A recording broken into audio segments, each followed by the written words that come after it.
March 26th. So do I have a motion? Motion to approve, I'll second. Yeah, I'll second. Motion is second, all in favor? All right, we'll go on number 3, financial report. I actually like to move that to discuss it after our next item on the agenda because it fits right into it. Okay, we'll go down to old business, 10, discussion of welcome center funding. I know it was in closed session or executive session, and would you like to give us anything that you can on that?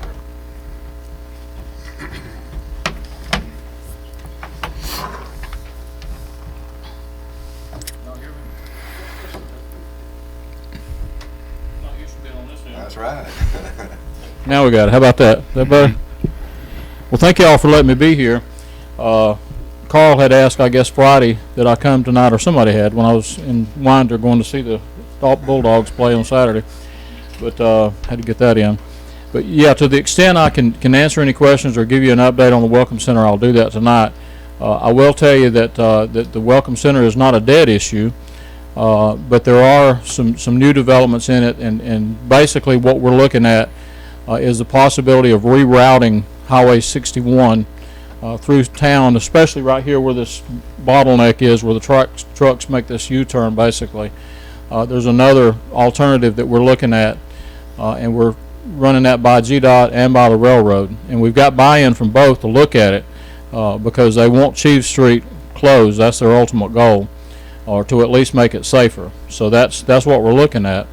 Not sure at this point whether it's going to involve all of the Welcome Center or perhaps even any of the Welcome Center, but it's close enough where we at least need to stop the progress on that until we find out if it's even doable yet. So that's basically the update on the Welcome Center.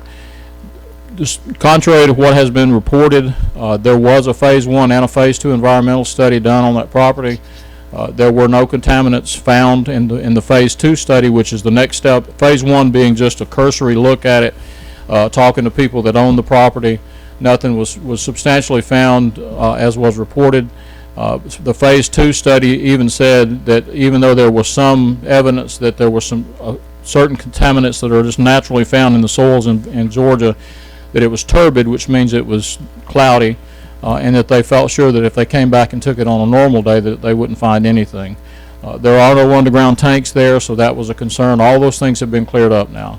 So from that standpoint, from an environmental standpoint anyway, there is no problem with that property being developed. So if I can answer any questions, I'll be glad to answer those. But I've got one. What about the money that we have dedicated from the sign? Is that right, Carl? Well, we had used money out of the account, counting on the loan that we were going to get from the city, and that money, some of it is earmarked for the directional signs, so we need to replace that money somehow. And if we're not, I guess the loan's not going to come through from the city if the project's not going to move forward, so then we're short of funds. these are signs specifically for the Welcome Center? No, the directional signage, the other project that we're working on. I don't think that should be a problem. I don't know that. I'll have to talk to Tom, but I'll ask him that question tomorrow. So your question is money that was earmarked for the little directional signs and kiosks around the... Well, we've already got that money, but while waiting for the money from the city for the Welcome Center, we had to dip into that fund just a little bit to use some of the money that was for the signs. Yeah, I'll talk to Tom about that tomorrow. Because the 70, because we've put 76,000 into the Welcome Center so far, counting on the money coming from the city for the roof. Most of that was for the roof. It was all the roof. Yeah. Okay. All right, I'll find out and let Jerry know what I find out tomorrow on that. That was my question too. The money we'd already used for the signage, we were going to wait till we got a lump sum from the city to see how much money it was going to take on the Welcome Center. Gotcha. Any other questions? Any timetable on what you're talking about? Well, we're dealing with GDOT and the railroad. So 1 to 10 years. I will say, how long have y'all been waiting on the bypass now? I mean, I don't foresee it taking that long. It's just a preliminary engineering study they're looking at just to even see if it's feasible. And the reason, I mean, anytime there's a real estate transaction or potential real estate transaction, we can't disclose that information, obviously, because then property that was $20,000 an acre becomes at $60,000 an acre. So there's a financial as well as a legal reason we can't disclose that. But as soon as we find out, number one, whether GDOT and Norfolk Southern is going to say, yeah, you can proceed with this. Number two, how much money they're going to, ante up so that because we have no money for that project. So once those two things are in place, then I wouldn't see why we would do anything else but move forward with it, if that's the direction of the council. And understand, when I'm telling you all these things, I am a non-voting member of the elected body.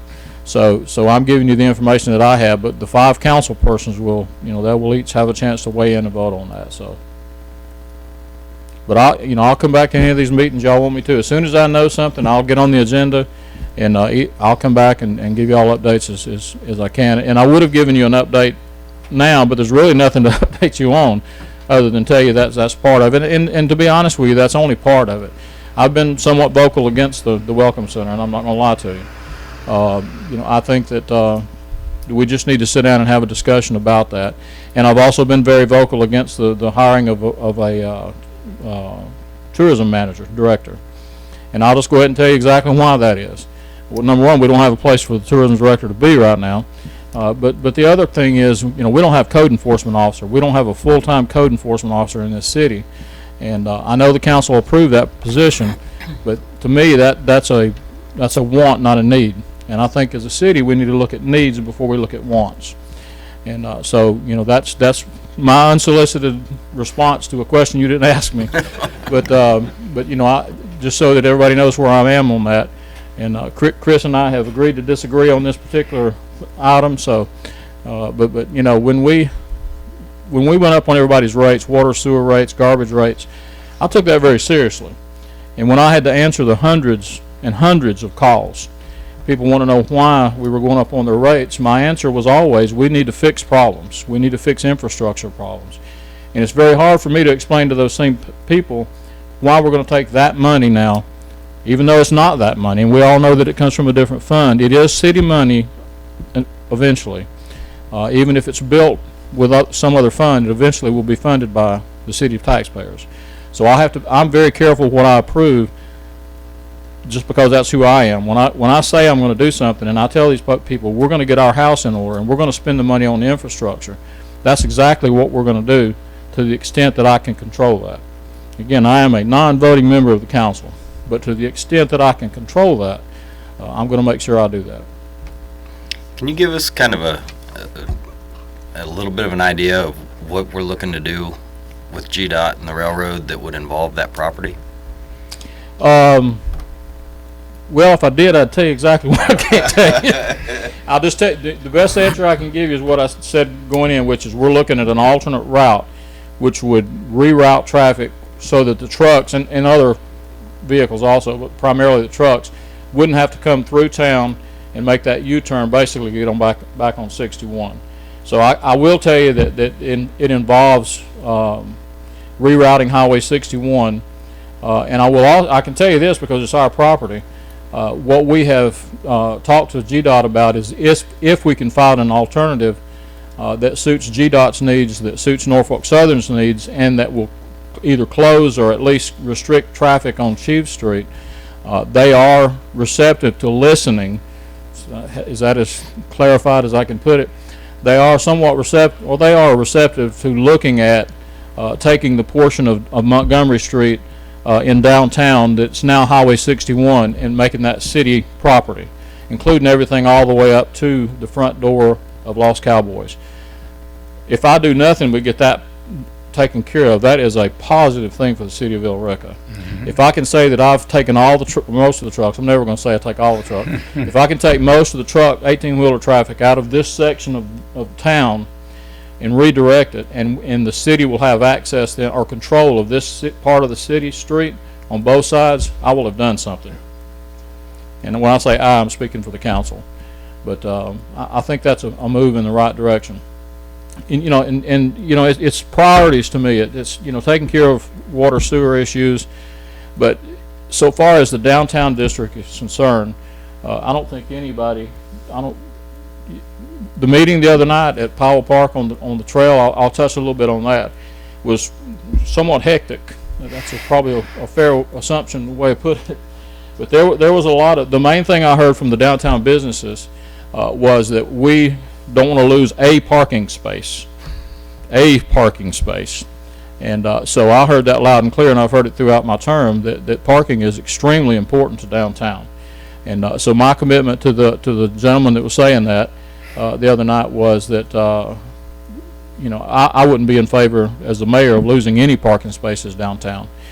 This trail system that comes through the city, as it's proposed right now, does include taking up some of the parallel parking spaces on West Wilson Street, and I'm not in favor of that. So if somebody can show me that we maintain or increase the number of parking spaces downtown, and we can have a trail in that same area, I'm all for it, because I want the trail to come downtown, because I think it's an important part of selling the downtown area, but not at the expense of losing parking spaces. So that's a part of this equation too, and there may be an occasion that I can come back to you in the future and say, what if this is an option? What if we can purchase another piece of property that we all know about where parking is possible in the city of Villa Rica, and make that work? And I think anybody that's a business owner downtown would be for that. To me, parking is the #1 issue in downtown, or lack of parking. Talking to the business owners down here, and most of the people that even frequent the area. I've had people tell me, I had somebody tell me the other night that they drove around Gabe's, the drive 4 times, thinking that Gabe's was full, and they finally found a parking space over where Kenny Taylor's office is, and walked in and there was 3 people inside. So, you know, parking is an issue downtown, and it affects all the businesses. And so we've got a potential business in the room right now that I'm sure he'll want all the parking he can get when and if that ever happens, so, or when that happens. On the infrastructure, what do you mean on the infrastructure? Because I think for us to have more businesses come in this first one, that the infrastructure is important. I don't think we're, like, I know there's plans for a hotel and stuff, it's, you know, talks or whatever, but I think the infrastructure is more important as well too. Before some of this stuff, you know, even what everybody says up Woodstock, I mean, we're not infrastructure-wise ready for anything like that, if I'm right or wrong. No, you're right. And let me give you an idea of where we are. If you read the paper, you saw what our city manager said about our infrastructure, and he was not over dramatizing. We are in sad shape with our infrastructure in this city. We had a water leak. When was the meeting on the bicycle trail? Wednesday? Last Wednesday? The night we had we rode through a water leak going to Powell Park, and the water was off, and I got blamed for that too, by the way. But the water was off for the meeting that night, but it was because there was a water main break on Candler Street. When I talked to Tom about it today, he said what happened was that we're in the process, and this sounds bad, and it is bad. We're in the process of finding our water lines, not fixing them, finding the water lines. Well, in the process of finding the water lines, the guys found a valve that was 6 foot buried, hadn't been exposed for however long. When they turned it on, it put so much pressure in the line that it busted the line on Candler Street. So then we had to repair the water line. So the question, you know, that begs the question, why was it even put in place? So come to find out, when Tom went back and looked at it, it was because they put that in place because if they ever had a water leak on Candler Street, they had a place to cut it off. Makes sense, right?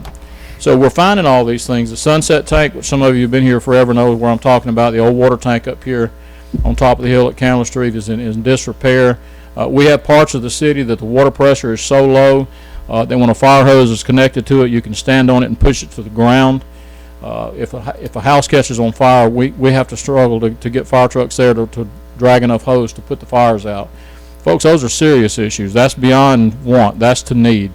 And before anything else is done with anything, we need to get that done. We owe it to the people that live in those communities to make sure they have adequate water pressure.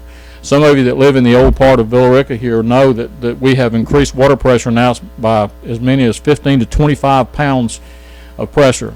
The reason for that is because there were valves turned off all over town, and they were cranked down. And the only reason we can think of is because the old ductile pipe that's been in place since the 50s is beginning to deteriorate. So rather than fix it, since there was no money to do that, they just began to crank the valves down so that there wasn't as much water going through the line.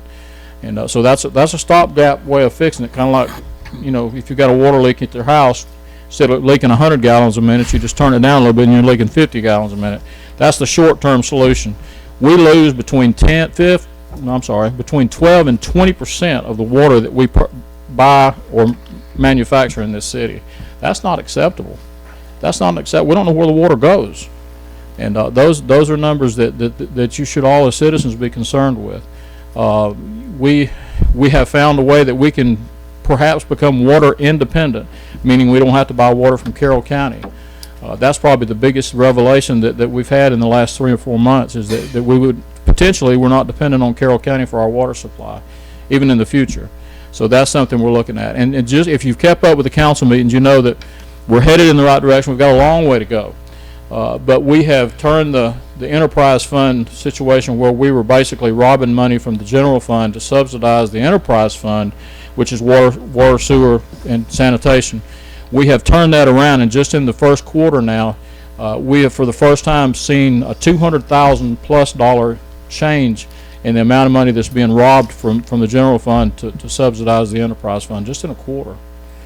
So that we're making progress. We're headed in the right direction, but as Councilman McDougal will tell you, it's been a trying, year for he and I. We're the new guys on the block, and we talk to each other all the time. And we're just talking today. I said, to some extent we can say, well, we wasn't here before, so we're really not to blame for it. But there's a period of time after you take over that you sort of become part of the problem if you're not part of the solution. So that's what we're trying to do. So I know I took more time and probably answered the question more deeply than you wanted me to, but I think as your mayor, you need to know where we're all coming from.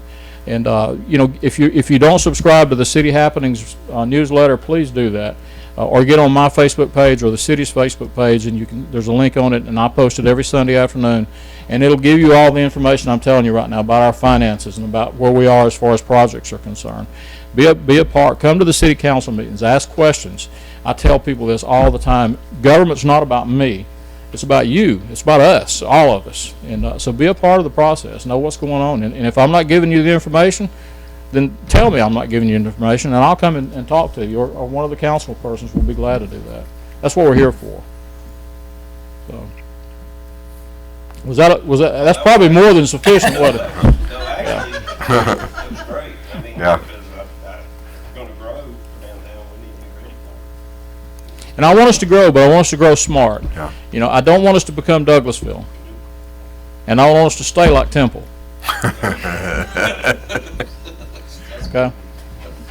Any other questions? I think he answered my question. Yeah, finances was mine, yeah. Yeah. We might need you a little bit I'll later come back. on more. I'm sorry I've been a stranger. I should come more often, but this is my 5th meeting today. So I'm, I try to stretch it out. The day stretcher thing's not really working well for me right now, but I did find time to go watch my dogs on Saturday, so everything went good with that. Any questions, staff? Do y'all have any questions, y'all? Okay. We might have one more question for you a Okay. little later. Another For me, or? Yeah. Okay. All right. All right, we'll move on to any more discussion on Welcome Center. If not, we'll move on to DDA training opportunities. When was this Douglasville training? I left mine at the store. May 15th. May 15th, and it will be in Douglasville, so it'll be a good opportunity, I think. I'm not taking it, you're required by law to take that training, so. This is the same one I took Yeah. just a Yeah. few months ago, isn't it? Yeah. Here you go, Brian. Oh, you done got it? Okay. All right, well, that's all. The only thing I had on that one was DDA training. Can we jump back to the financial report now? Yeah, well, I got one more thing on old business. I got a call from Stacy before our meeting tonight, and she was wanting to know if we had the letter for the bypass. Did everything get settled on that, Chris? We talked about the resolution. Resolution? Yeah, we were just trying to figure out how we wanted to set it. Oh, okay, But yeah, it's done. okay, yeah. She was just wanting, yeah, I signed it, yeah. I told her it was signed, and just want to know where we was at with it, yeah. Okay, that's all I got on old business. Finances, then we'll move down to finances. Yeah, just we have 28,000 in the bank account, but we still have the gateway signage. We have allocated 58,000 to it still.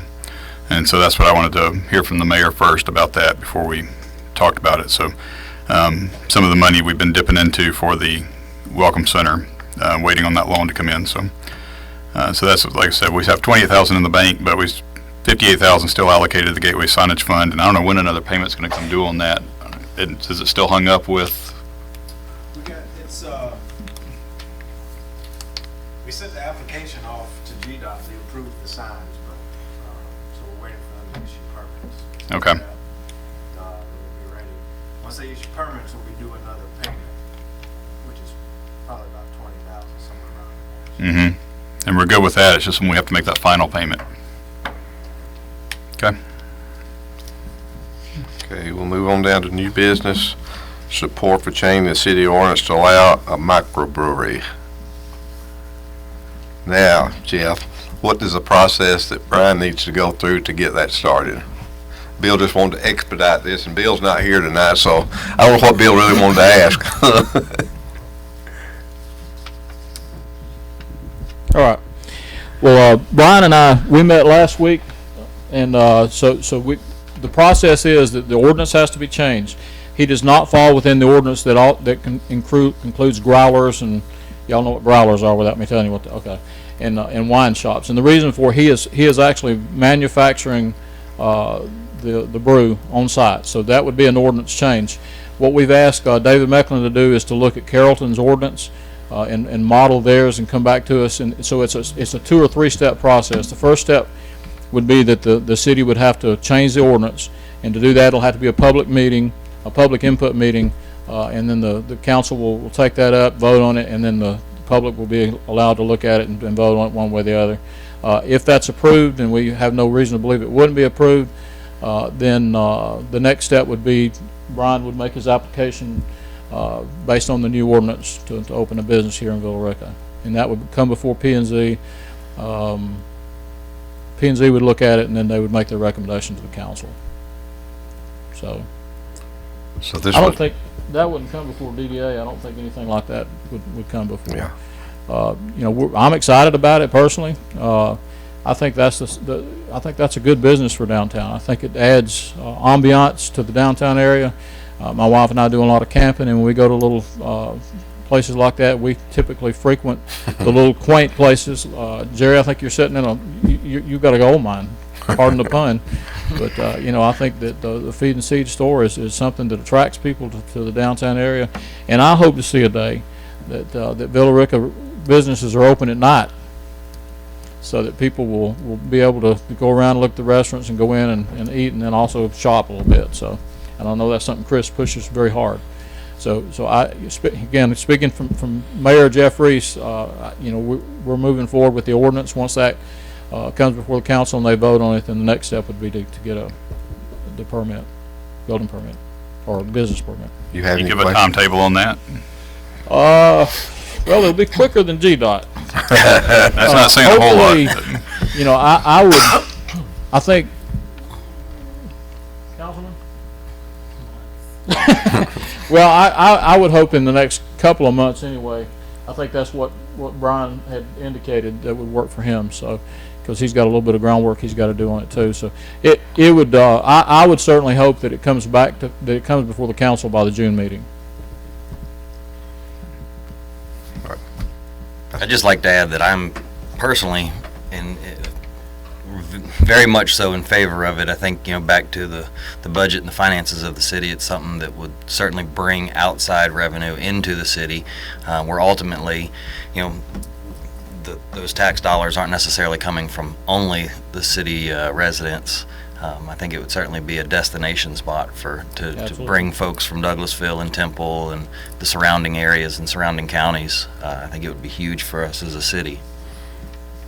I agree. That's what we needed you for then. I think you answered all your questions. All right, sir. All right, we'll go on down to number 6, public comment.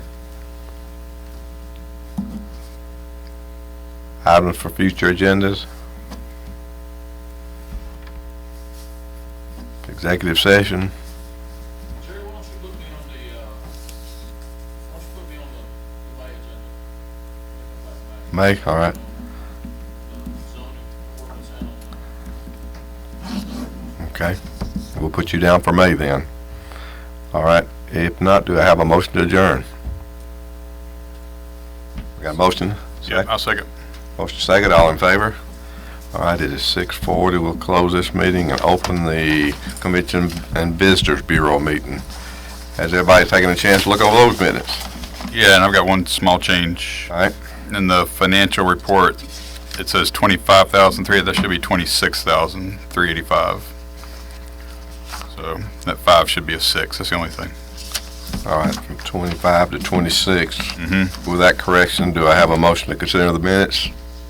To approve the minutes at least? Got a motion to approve, have a second? I'll keep it going, I'll second. All right, motion and a second by Carl, all in favor? All right, unanimous. Moving on down to number 3, financial report. Yeah, here's pass that around. Just showing you the year-to-date financials for the Convention and Visitors Bureau so far.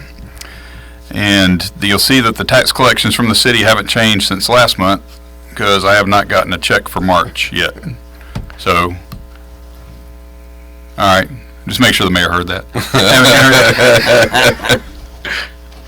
No, I don't know. Y'all haven't gotten it and not given it to me, have you? Okay. There's gonna be a delay because the city hired a company to do hotel tax collection.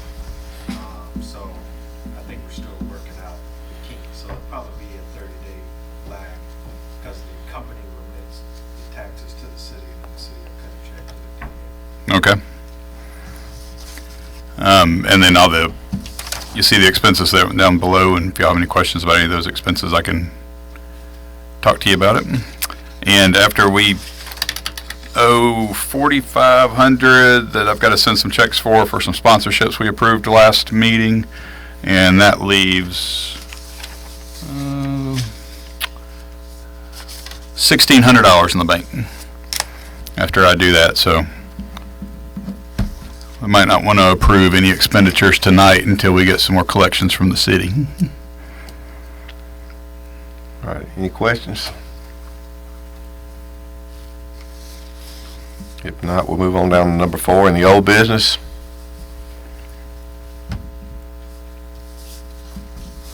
Number 5, any new business? Number 6, public comment. Item for future agenda. Executive session. Do I have a motion to adjourn? Motion. Have a motion. Do I have a second? Motion and a second. All in favor, I bet. And thank you, Jeff, for coming. Brian, thank you. And good luck.